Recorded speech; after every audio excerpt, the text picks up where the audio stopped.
Hello, good morning. Buti ka kong buhok. So. I'm heading to the GP today because I booked an appointment at 2:30, which is in 10 minutes. So I better drive fast, but safely. Something that we had been planning. Excuse my hair. As you all know, or maybe if you're new here, welcome. My name is AC. Welcome to Ace of the Day.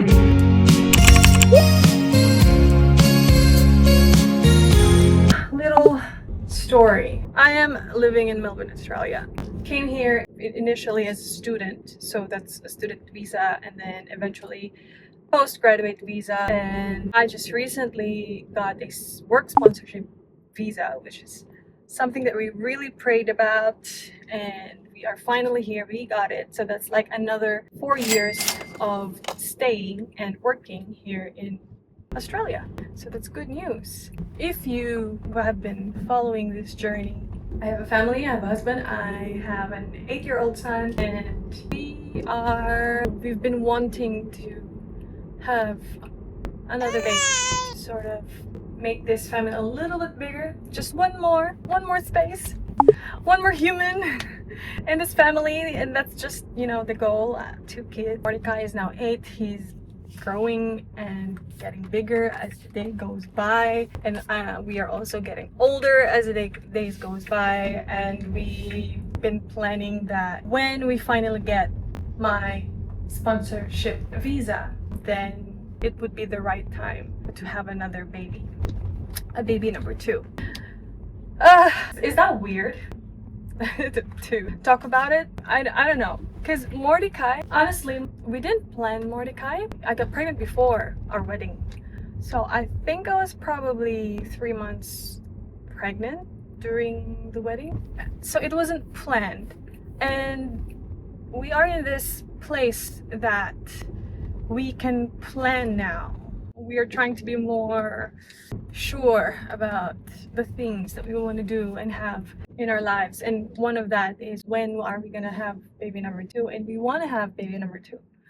It's just a matter of the question, when's the best time? Are we gonna be ready? Are we gonna be financially ready? Those sort of questions. And obviously, when you're living in another country temporarily, you don't want to rush those decisions, because I don't want to be pregnant in the middle of an expiring visa and be stressed about those kind of stuff. Visas are so stressful, I tell you. Been through it so many times. I don't want to be going through all that stress while pregnant. So we're lucky.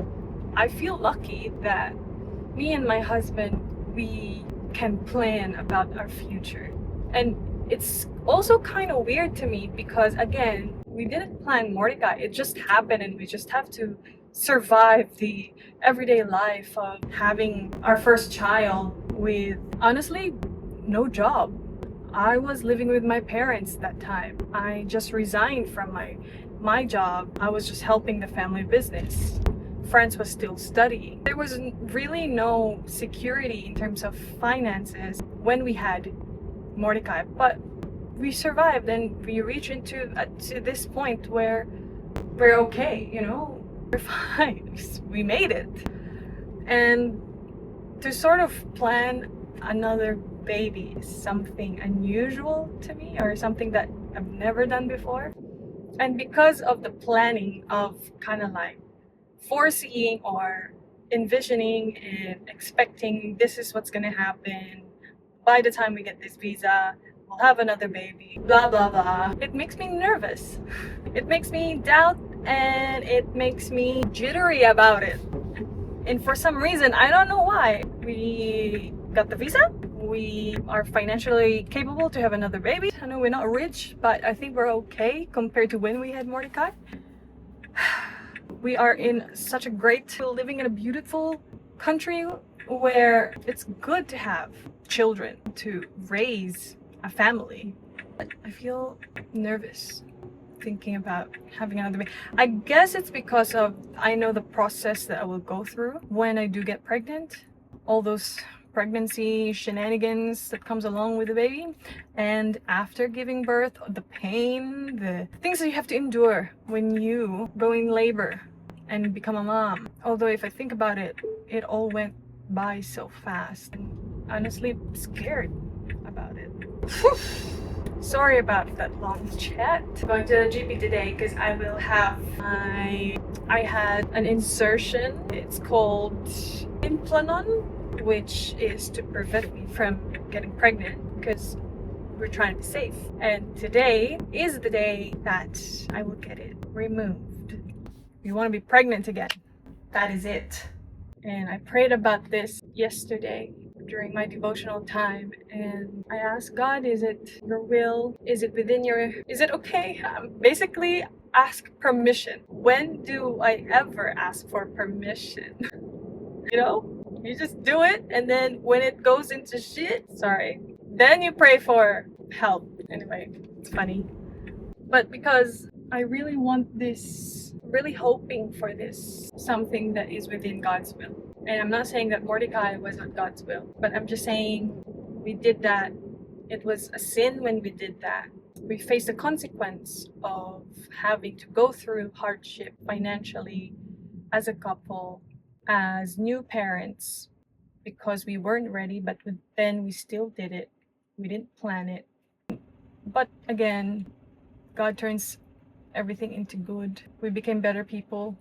We learn a lot, and we are still learning as parents. Of Mordecai is 8, and when we get our next baby, my prayer is that this is within God's will. God will guide us as He always does, provide for us as He had always been providing for us, and everything will be all right. That's it. I guess because of all the planning, there's a lot of space of worry and doubt and confusion and what ifs, and I think that's what's been giving me that fear, the what ifs. I just have to be faithful, trust God, and know that when me and my husband agree to something, then it's gonna be alright. And I'm also excited. I won't lie, I'm also excited. It's a mixed emotion. But we're really hoping to get a baby girl. We already have a baby boy, and we want a baby girl, and I feel like that's like just the perfect family setup. You have a boy and a girl. That's it. It's gonna be quick and easy today for the removal, so in and out and go back home. And I guess this is the first video clip of this getting that baby goal. This will take a long time, this video, in the making process, but I guess I just want to vlog the journey of us wanting to have baby number 2, our planning process, because this is my virtual diary and this is a huge thing. This is a huge step. So let's go. Let's do this. One eternity later. The doctor said that usually with women who are thinner or slimmer, it's harder to take out the rod for some reason. It was really like, I couldn't see it because it was here. I was lying on the bed. I couldn't see what was happening. I wanted to really see how they take it out, but it really took him a while, and he was really pressing hard here, like pushing the rod so it will kind of stick out. I feel like it's gonna bruise tomorrow.